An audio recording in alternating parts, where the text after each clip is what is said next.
Hello and welcome to the Priggya Arora show, where we discuss law and entrepreneurship with people who have been there and done that. My name is Priggya Arora, founder of PA Legal, an intellectual property law firm. And our guest for today is Daisy Doardo. She is a lawyer who is an expert in personal branding for lawyers. So welcome Daisy on the show. Hi, welcome. Yeah. Thank you so much, Daisy, for accepting our invitation. And let's start with a warm-up question, which is, what is one thing in life you cannot live without? One thing, only one thing. It's probably my dog Yoshi. Wow. She's an angel and she's always by my side when I'm working at home. And she lights up my days. I know. So this has been going on Instagram a lot. Like, if you want to be happy, have a dog with you, and if you want to be more happy, have another one. It's true. I would get two if I could have one to keep her company. Yeah, even I have two dogs, so I relate to that so much. Yeah. So Daisy, now can you tell us your life story and why did you choose law, a career in legal field? Sure. So I used to work in insurance since I was about 18, and I made my way through personal lines, high net worth, and then into commercial. And I always felt like I wanted to do more. I didn't have a strong sense of purpose in what I was doing. And you only get one life, and I want to spend it doing something exciting where I can make a difference. So that is why I decided to retrain in law. In about 2018, I think it was, I was unfortunately involved in an employment dispute, and I had to litigate that for myself. And it was awful. It was a really horrible thing to have to go through. But I found that I understood the process of it. And after that was out the way and I was thinking about what do I want to do next, I thought, if I could get myself in a position where I can help other people with things like that and really make a difference in their lives, then that's what I wanted to do. So I decided to start university and study law. Here I am 3 years later. I've got 1 year left of my degree. So it's really exciting.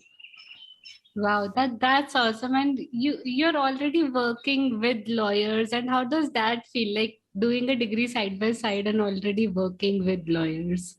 I feel really privileged to get the opportunity to, because it's, as a law student, it can be really difficult to get legal experience and get your foot in the door. So I made about 20 applications to law firms during my foundation year for paralegal work, and I got rejected by all of them. So I met a private investigator online and I applied for an internship at his company, and we had a chat and he passed me on to a charity called Appeal. And I ended up volunteering for them for about 6 months on a miscarriage of justice case. So that was amazing to get that opportunity, and I got my first legal experience. And from there, I was a trainee solicitor working in commercial on qualifying work experience placement last year, and now I'm paralegaling in the personal injury team at Inspire Legal. Wow, that's great. And Daisy, before getting into branding and your forte, you have mentioned in your story as well that you have been from suicidal to unstoppable. So can you tell us something about that incident? Because I think it will help people who are struggling with it, and they'll get some hope out of it, that everybody goes through that time probably. Sure. I started speaking up about my mental health journey a few years ago now, because I noticed that when I shared things I'd been to in respect of mental health, so many people have been through similar things, but no one seems to talk about it. So there's this pervasive sense of shame. And I really don't think there should be, because the shame can make the trauma and dealing with that trauma so much harder unnecessarily. So I started posting on LinkedIn, of all places. And yeah, it's been really incredible to go from where I was. So as a teenager, about 14, I started self-harming, and I really struggled with that for many years. I was diagnosed with depression at 15 or 16. I tried to take my own life a few times as a teenager, and I ended up being admitted to the psychiatric ward on 2 occasions, actually. And it was a really, really difficult time for me.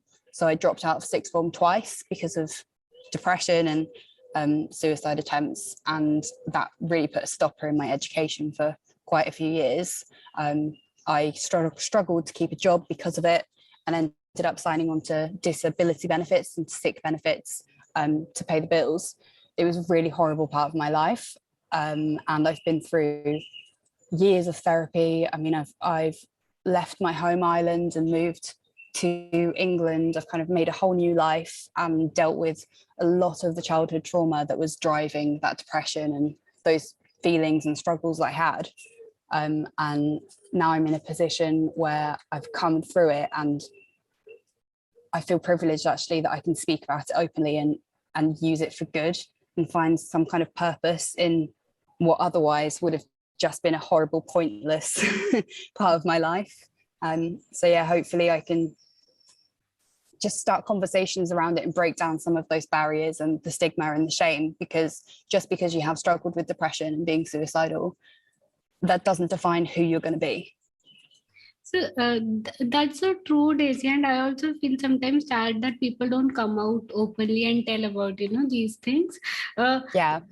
So this is an offbeat question. So can you tell us how to break the barrier of shame, or discuss about it, or come out and speak about it? Because I think shame is a very, very big aspect. And I read Brené Brown, and I read it a lot, and it's about imperfection and how to deal with shame. So can you tell us your way of dealing with shame?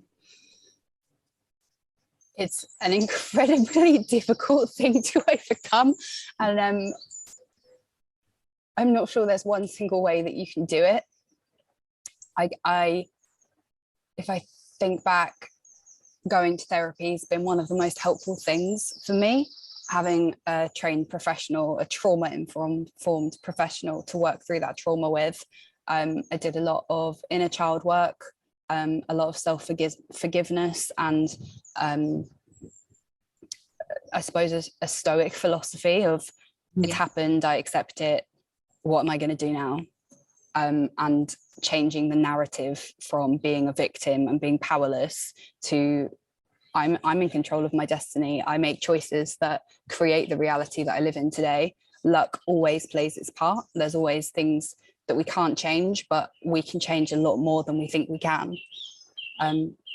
So that's helped me a lot to take ownership of my circumstances and feel comfortable speaking about it, because can't change the past, but I can change the future.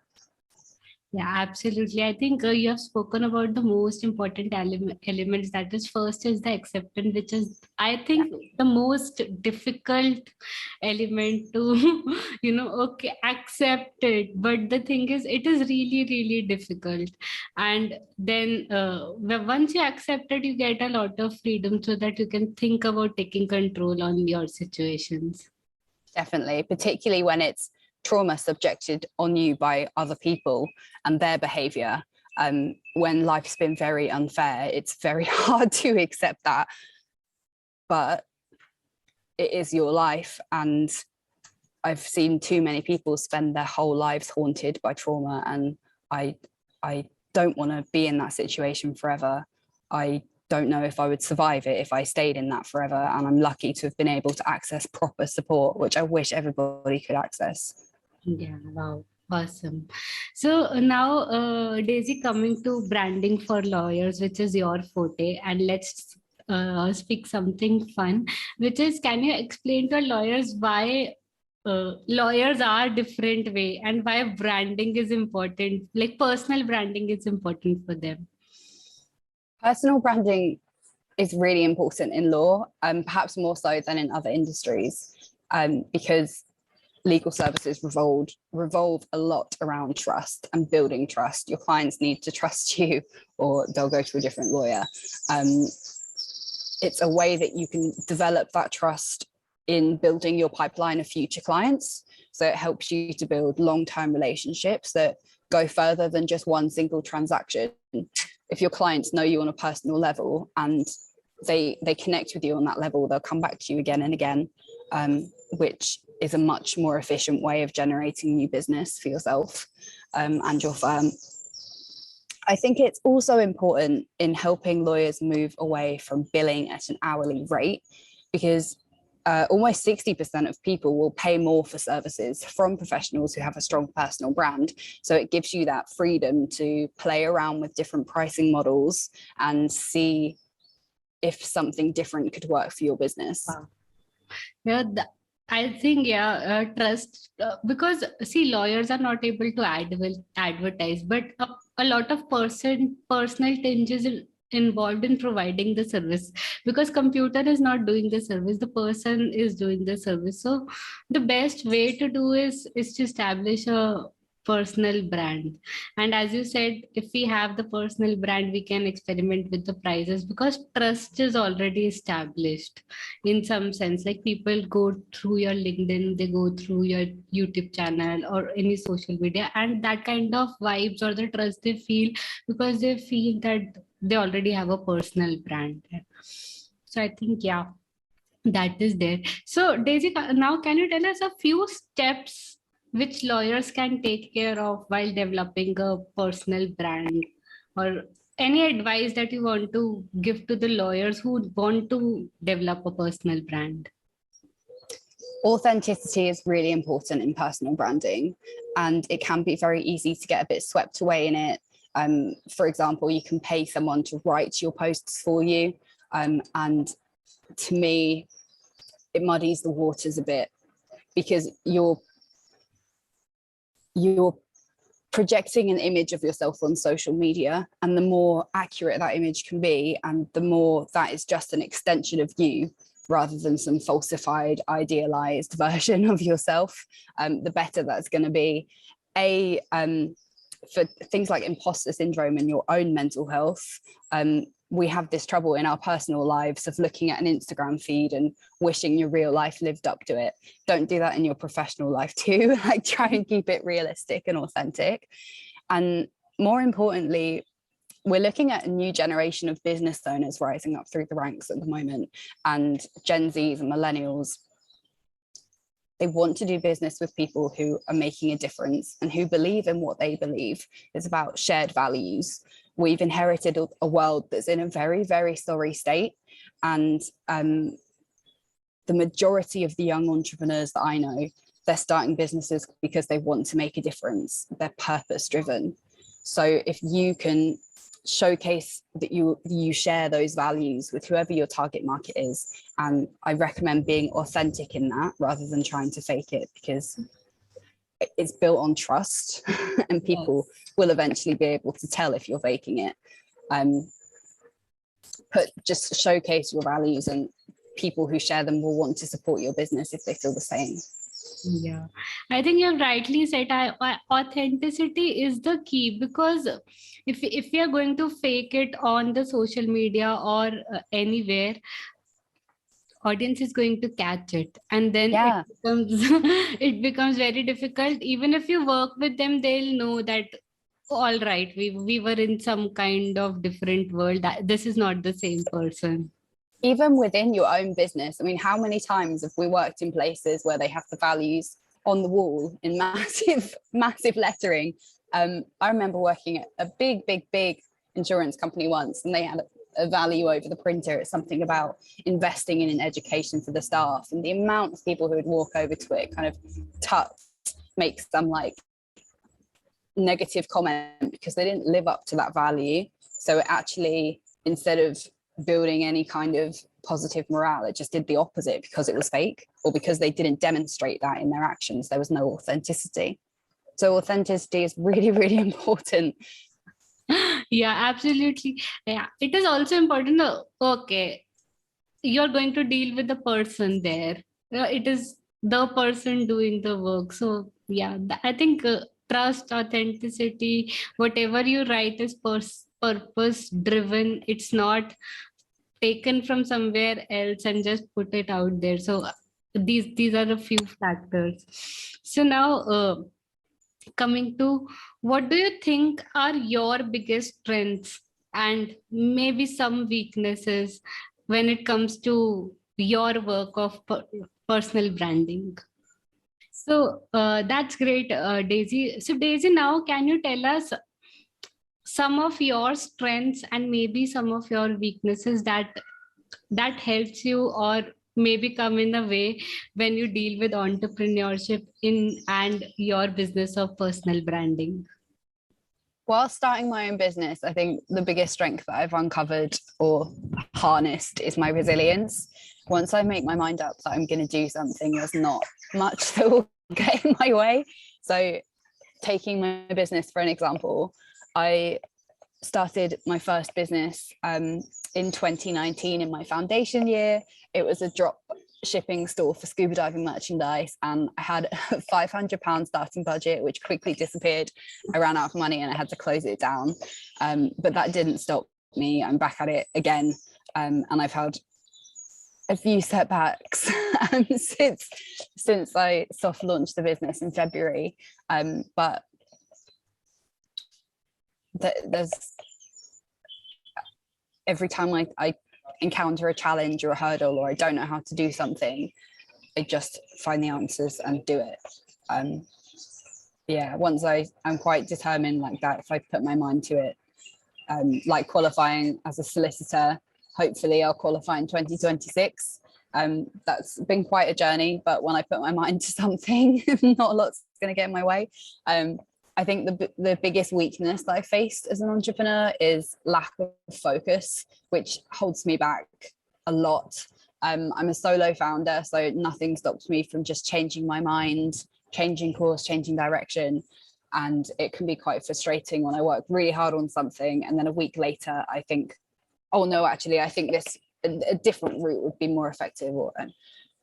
It's a bit of a time. I suppose it's partly procrastination. Yeah.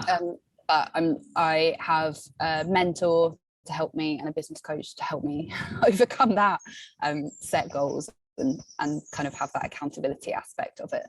Wow.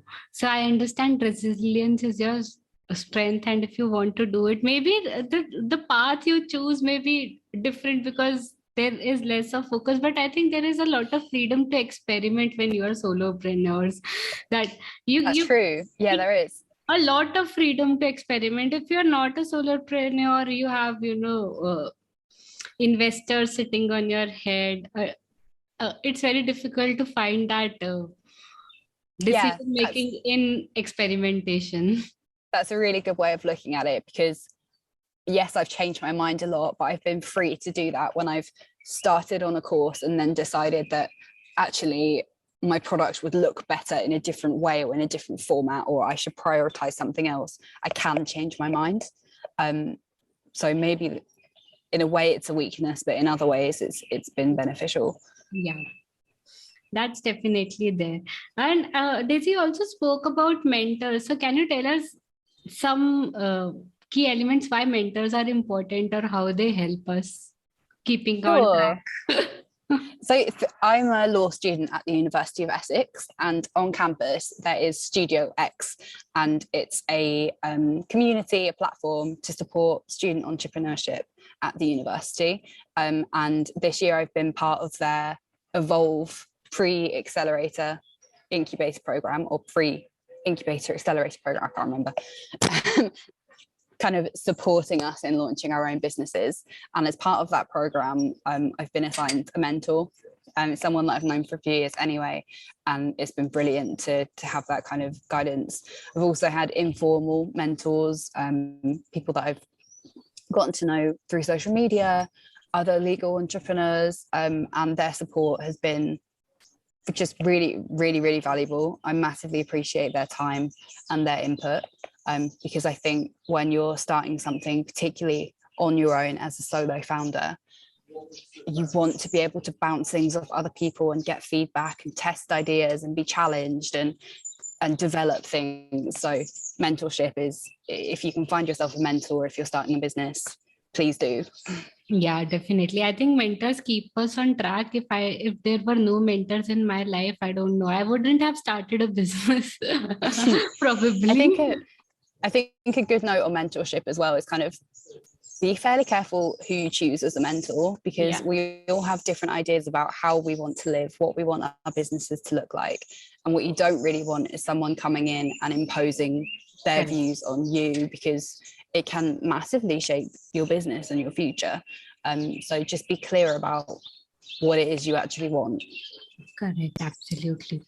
So, Daisy, now coming to our quick rapid fire round. It's a 3-2-1 rapid fire round. So, I'll quickly ask you three questions. What are three things in life you're grateful for? My dog Yoshi, because she is right here and she's always smiling and cheering me up. um, Secondly, I'm going to say our garden, because it is a pleasure to be able to bring my laptop out here and work from outside. Thirdly, it's being self-employed, because I can do whatever I want and come work from my garden if I like, with my Wow, dog. awesome. Two traits that you think are useful for a legal career. Resilience. There are going to be so many challenges to overcome. And secondly, purpose. I'm going to go for purpose, because I've unfortunately met a lot of lawyers who have left the industry because it wasn't giving them fulfillment in that way, and they didn't have purpose in their work. So if you can find a sense of purpose in it early on and choose a path in the law that's going to help you find that, or find another outlet about something you care about, purpose. And one aspiration you have for the future. Found a law firm. I'm going to found my own law firm one day. Wow, awesome. So Daisy, as you spoke about purpose a lot, what is your purpose? And second is how do people find their purpose? I know that's a very cliche question, but yes, people who are purpose driven should maybe share their part of the story with other. That is such a tough question. It's something that I have thought a lot about, and obviously starting a law degree was a massive decision that I didn't make without any purpose behind that. But it also changes over time, and I'm kind of at a stage now where I'm starting to think about what area of law do I want to qualify in. So it's a massive thing, and it's something that I need to regularly redefine. But if I was to kind of put it into a sentence, it's all about empowering other people. I've overcome a lot of obstacles, and I know how difficult it can be. And I don't think it would be right to say I've been privileged, because I certainly haven't been. But I've also had access to support and mentorship and therapy and things that other people just don't have. So I want to break down barriers so that people can self-actualize and be happy and live the lives they want to live, so that they can go on and make a difference in other people's lives, and the ripple effect goes on forever. Yeah, wow, awesome. So such a beautiful thing to share. The ripple effect will definitely go on, Daisy. So Daisy, can you share some key takeaways for lawyers and legal entrepreneurs? I would say, and this is something that I'm currently working on, figure out what you want, and have that defined purpose, that mission, that goal that you're working towards, because it is a long journey. This is potentially a career that could span your entire lifetime. And I've seen lots of people sacrifice the most important things in life: time, health, time with loved ones, having a family, things that they really, really wanted or needed for their career. So make sure that that's actually what you want, and you're not just doing it because you're expected to, or because you think that's what you need to do to be successful. We have so much more control over our lives than we realize, and we only get one shot. So get out of it what you want. Wow. So figure out what you want, find a purpose, and be unstoppable. Just get what you want. Yeah. And be kind. Yeah, don't get what you want by stepping on other people. That's the most important thing. Be kind and humble. Don't hurt people around you. No. People are precious. Definitely. So Daisy, thank you for being on the show, and thank you for sharing your wisdom with us. I think it was a great episode, and audience is going to love it. No problem. Thank you for having me. It's been so nice to come and talk about splash branding. I'm so early in this journey, and it's just lovely to share. So thank you.